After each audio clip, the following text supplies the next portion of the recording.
하고 있습니다. 그래서는요, 제가 하고 싶은 말을 해요. 한 주간 동안에 묵상합니다. 하나님, 어떤 말을 전해야 되나요? 끊임없이 이야기를 하면서, 그러면서 주신 말씀을 가지고 일주일 동안 열심히 연구해서 그 말씀을 그 말씀으로 하기 때문에, 그렇게 설교하기 때문에 여기는 누구도 간섭하지 못해요. 그래서 제가 행복한 목회를 하고 있다는 것이, 그래서 행복한 목회를 하는 겁니다. 여러분, 마태복음 10장 11절에 그 말씀이 있습니다. 대학 하여 이르시되 천국의 비밀을 아는 것이 너희에게는 허락되었으나 그들에게는 아니 되었나니. 할렐루야. 하나님의 말씀이 깨닫게 되어진다고 한다면, 하나님이 나에게는 말씀이 열려주셨구나, 나는 택한 자이구나, 그래서 기뻐하시기를 바랍니다. 그래서 이렇게 택함을 얻은 성도들은 천국의 비밀의 그 말씀을 이해가 안 가요. 아무리 돈을 주어도, 아무리 설교를 해도, 아무리 강조를 해도 그 말이 이해가 안 돼요. 그러나 택한 하나님의 자녀들은 그 말씀이 오게 되어지면 내면의 속에서부터 물러나오기 때문에 그 말씀이 내 심령을 주시고 구원의 감격과 기쁨이 넘치게 되기를. 마태복음 10장에 오늘 함께 읽은 말씀에 32절 33절에 그 말씀하고 있습니다. 주님께서 너희가 만약에 사람들 앞에서 나를 부인하면 나도 아버지 앞에서 너희를 부인하리라 라고 하는 그 말이 이제 순식간에 오게 될 날이 옵니다. 이것이 중요한 것은요, 영원한 심판을 받느냐 그렇지 아니느냐라고 그 갈림길에 있습니다. 김성애 국회의원, 전도사까지 했다는 사람, 이걸 한번 생각해 봐야 됩니다. 성경에 담겨져 있는 모든 말씀은 누구를 위한 말씀입니까? 누구를 증거하기 위한 말씀입니까? 예수님을 증거하기 위해서 하나님이 특별하게 말씀들을 모아놓은 것이 성경 말씀입니다. 성경 말씀을 부정한다라고 하는 그것은 예수님을 부인하는 것과 똑같습니다. 그런데 그 김성애 의원이 사회금지법을 사랑이 없는 사람으로 그렇게 매도하고 호도하고, 또 창조론을 이야기하고 있는 국가인권위원장의 그 말을 전면적으로 반박하고 있는 그런 모습을 볼 때에 저와 과연 하나님의 사랑입니다. 퀘션마크가 붙어있고요. 얼마든지 이런 사람들은 권력 앞에서, 물질 앞에서 그 무릎을 꿇을 수 있는 자입니다. 할렐루야. 그런데 하나님은요, 곳곳에 바알에게 무릎 꿇지 아니한 7,000명의 성도를 하나님이 이렇게 분간을 모여있는 것처럼, 여러분 오늘 여기 함께 모여있는 성도들은 그 가운데 있기를 주님의 이름으로 축원합니다. 이 교회가 꽉 차 있어야 되어질 터인데, 그 목사님이 외부 운동하시고 여러 가지 일들 때문에 좀 떠나가는 이야기를 듣고, 그래서 잘못다. 전화를 받았으면 우리 아들이 신학교를 들어가는데요, 제가 그 얘기를 했습니다. 야, 잘됐다. 신학교마다 미달린다고 그럽니다. 잘됐다. 함부로 각오가 아니고는 들어올 수가 없기 때문에 지금 들어오는 사람이 진짜 되기다.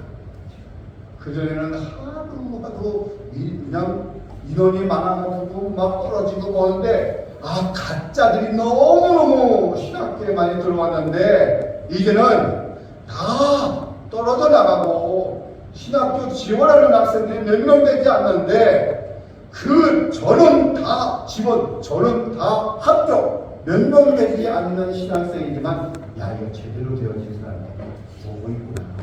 저는 그것에서 위로를 받고 그거를 통해서 행복해합니다.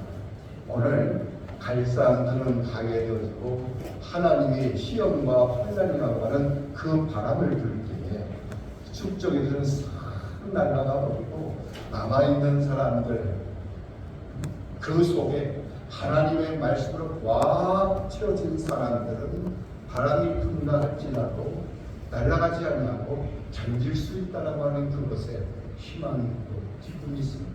여기에 그 성도님들이 앉아있는 것으로 인해서 우리는 지켜야 됩니다. 하나님의 말씀이 중요합니다. 생명이기 때문에 그렇습니다. 어떠한 핍박과 환난이 온다고 할지라도 참고 견디고 인내하기를 주님의 이름으로 축원합니다. 우리가 시간에 따르면 10장 마태복음 10장에 한 5가지 주제로 이야기를 하고 있는데 저에게 주어진 시간이 좀 짧아서 참 마음이 좀 아픕니다. 여기서 주님이 사람 앞에서 나를 신한다라고 하는 말을 그냥 보면 신한다라고 하는 것은요 생명적인 연합한 자입니다. 생명이 연합되어진 자만이 이를 고백을 할 수 있기 때문에 그렇습니다. 주님과 생명으로 연합되지 않는 사람들은 많은 사람들이 온다고 할지라도 결국은 다 떠나가게 되어질 줄로 압니다. 그래서 우리가 이 10장에 있는 말씀들을 간략하게 본다 그러면 1절부터 15절까지 보면 제자들을 부르셨어요. 그런데 여기서 그 부르신 제자들이 그 제자들은 오늘 우리를 두고하는 거 아닙니다. 두 가지를 우리가 기억해야 됩니다. 한 가지는 정체성입니다.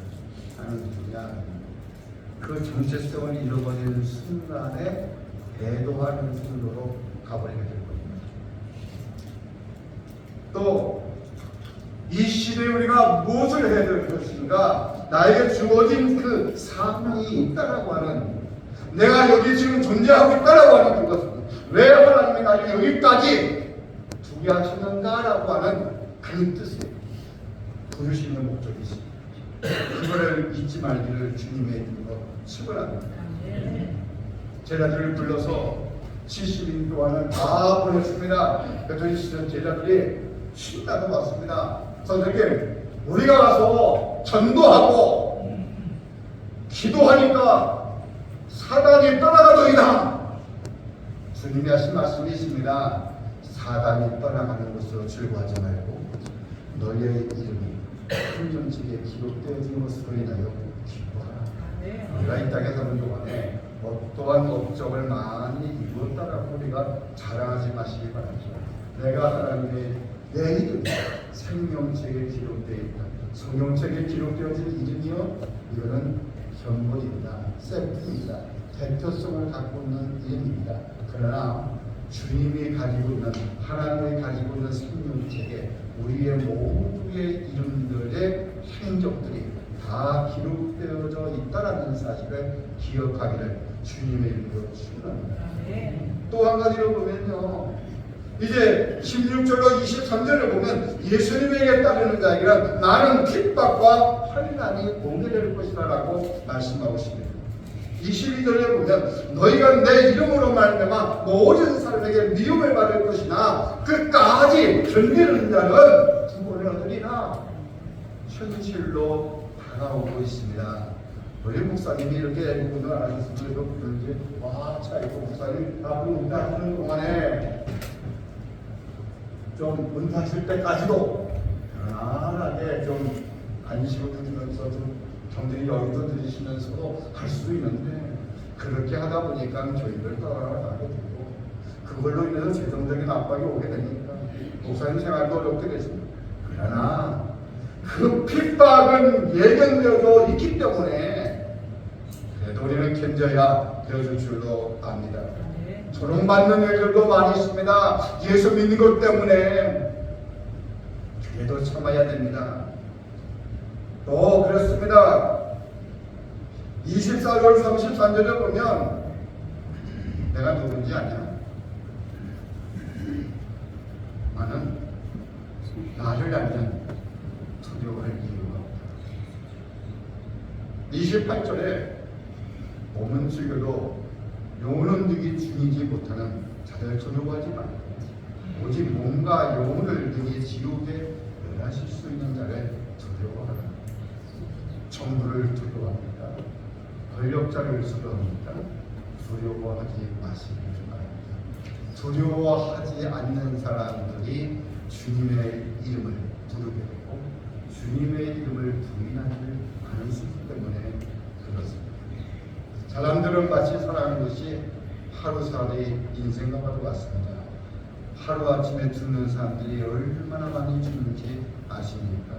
근데 오늘 내가 아직 살아있다라고 하는데 언젠가는 내가 그 죽음의 반열에 온다라고 했을 때 내 순서가 왔을 때 우리는 어떤 모습으로 있는지를 기억해야 될 줄로 압니다. 또 한 가지로 보면요, 34절 39절에 보면 자신의 생명이 얼마나 소중한가. 39절에 자기 목숨을 얻는 자는 잃을 것이요 나를 위하여 자기 목숨을 잃는 자는 얻으리라. 참 역설적입니다. 죽으면 산다.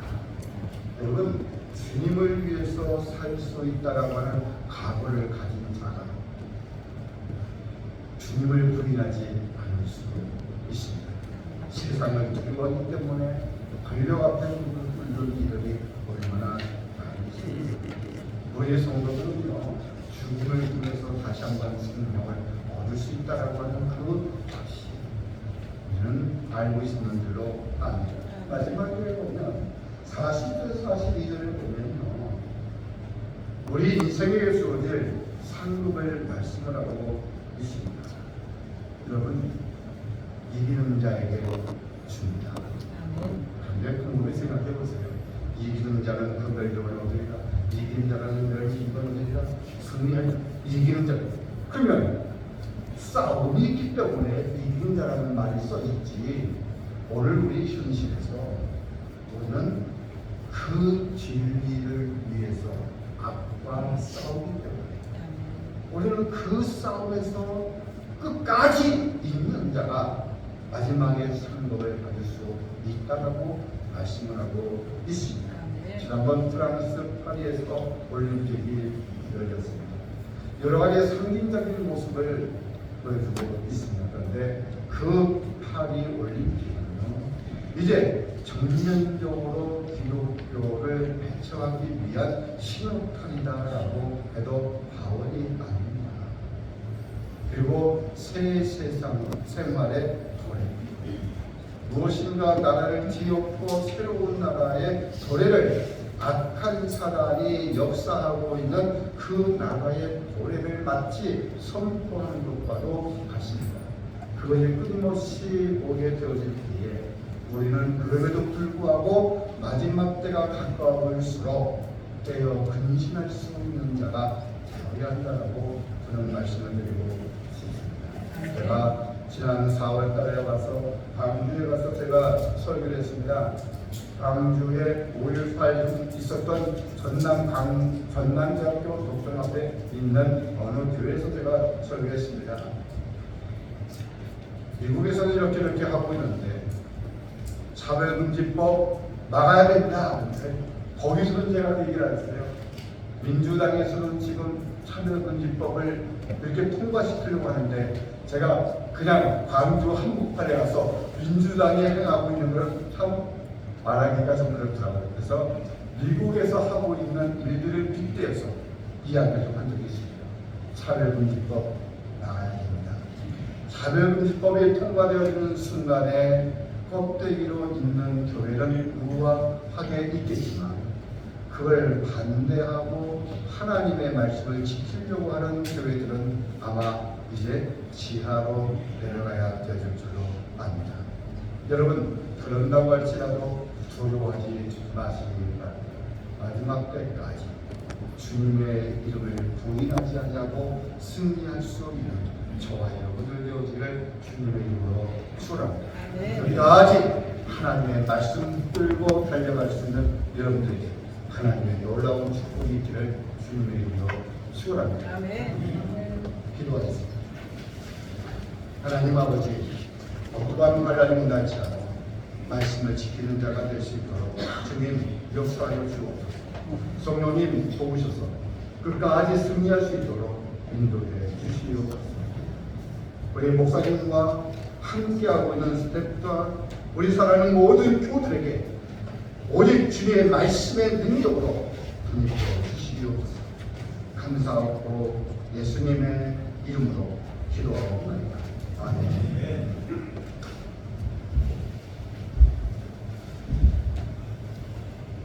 434장 찬양드립니다.